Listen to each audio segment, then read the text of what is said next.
Badakizuen bezala, etazi ereduaren apostu metodologikoa erronketan oinarritzen den elkarlaneko ikaskuntza da. Erronkak metodologia egoera problematikoak dira. Erronka horiek ikasleei aurkezten dizkiegu, eurek euren ikaskuntza propioa eraikitzeko. Topatuko duten lan errealitatera ahalik eta gehien hurbildu beharko lirateken egoerak dira. Horregatik, inguruko enpresak oso faktore garrantzitsuak dira erronka horiek sortzeko. Aipatu dugun bezala, erronkak lan errealitatetik hurbil dauden egoerak dira. Egoera lausoak dira, borrosoak, eta soluzio bat baino gehiago dute. Ikasleen arteko elkarlana eskatzen dute. Egoera batean pentsatzea, informazioa bilatzea eta interpretatzea exijitzen dute. Gainera, erronka horiek soluzioak jakintza eragiten du eta emaitza ebaluagarriak sortzen dituzte. Erronkek erronka izatera iristeko desadostasun bateratze prozesu bat ziurtatu behar dute. Horrek ikasleengan interpretatzea, transmititzea, sintetizatzea eta erabakitzea bezalako oinarrizko konpetentziak lantzeko beharra eragiten du. Metodologia aktiboen dinamika hainbat modutara egitura daiteke. Adibidez, ezagutzen ditugu proiektuetan oinarritutako ikaskuntzaren 10 urratsak, ikerketa bidez ikasteko 6 urratsak, design thinkingen 5 urratsak, 11 urratsak dira teknikatik proposatzen dugun dinamika. Taldea martxan jarri.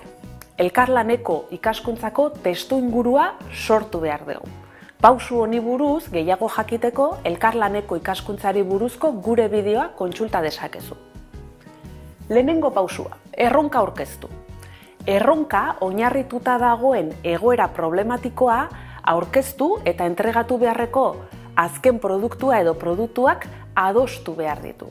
Lehen pausu honetan ebaluazio moduari eta beste hainbat alderdiri buruzko informazioa ere eskaintzen zaie ikaslei.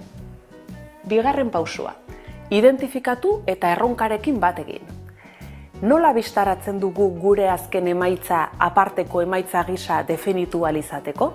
Ezinbestekoa da egoera hau erronka gisa barneratzea, bestela gure inplikazio maila txikiagoa izango da. 3. Parametroak zehaztu. Parametroak ikerketa aktibatzen eta ezagutza sortzen utziko diguten galdera guztiak dira. Hau da, pausu honetan zer dakigun eta zer ez dakigun aztertuko dugu. 4. Informazioa lortu eta antolatu. Aurreko faseko galderen erantzunak bilatzearekin lotuta dago. Erantzun horiek era berean galdera gehiago eragin ditzakete eta aurreko fasea eta honako hau prozesu zikliko bat bihur ditzakete.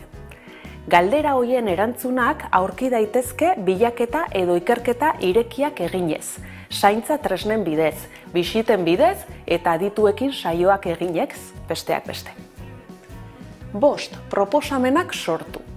Aurreko fasetan sortutako ezagutzan oinarrituta, landu beharreko produktuekin lotutako proposamenak planteatzen dira.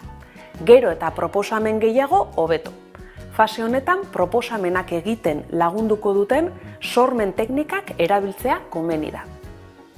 6. Proposamenak aurkeztu. Taldeek egindako proposamenak gela osoari azalduz, hasierako proposamenak aberastea bilatzen da. Horrela, komunikazio gaitasunak lantzeaz gain, talde bakoitzaren jada planteatutakoetatik aparte, beste aukera batzuk sortu ahal izango dira. 7. Proposamena aukeratu. Aukera bakoitza baloratu behar da, eta hasieratik bilatzen zen emaitza bideratuko duena aukeratu. 8. Jarduerak antolatu. Landu beharreko jarduerak eta hauei lotutako baliabideak zehaztu behar ditugu, markatutako helburua lortzeko. Taldearen barruan eginkizunen sekuentziazioa, temporalizazioa eta esleipena adostu behar dira. Desbideratzeak antzematea ahalbidetuko duten jarraipen partzialak eginez eta arriskuen analisia plangintzaren barne hartuz. 9. Jarduerak exekutatu. Planifikatutako jarduerak lantzea haien jarraipena eginez eta sortzen diren desbideratzeak zuzenduz. Fase honetan, gaitasun eta trebetasun espezifikoak lantzea indartzen da, praktikaren eta esperimentazioaren bitartez. 10. Emaitzak aurkeztu. Erronkaren emaitzak bakarka eta taldeka aurkeztea. Bai ikasgelan, bertan, bai IKTak erabiliz. 11. Ikaskuntzako hausnarketa eta ebaluazioa. Ebaluazioa erronkaren hasieratikan eta ziklo guztian zehar egingo da, feedbackan bitartez. Ondo landu dena eta identifikatutako hobekuntza arloak erakutsiko ditugu. Ebaluazioa egingo dugu 360ko ikuspegi batetik, emaitzen, ekintzen eta jarreren ebidentziak kontutan hartuz. Bai bakarka, bai talde mailan. Emaitzak gogo eta elementu gisa erabiliko ditugu. Etorkizuneko erronketarako hobekuntza eta eboluzio konpromisuei aurre egiteko. Pausu honi buruz gehiago jakiteko, ebaluazioari buruzko gure bideoa kontsulta dezakezu. Dinamika hori ikasgelan abian jartzeko zuen erronkak 2 formatutan sortzea proposatzen dizuegu. Irakasleen erronka diseinatzeko erabiliko duzuen formatua da. Zer lortu nahi duzuen definituko duzue eta fase bakoitzean zer egingo duzuen deskribatuko duzue. Ikasleen erronka, ikaslek jasoko duten formatua da. Erronka gauzatzeko behar den informazioa bilduko duena. Helburuak, ebaluazio irizpideak, temporalizazioa, baliabideak eta bar. 2 eredu horiek etaziteknika.eus gure biltegi digitalean aurki ditzakezue.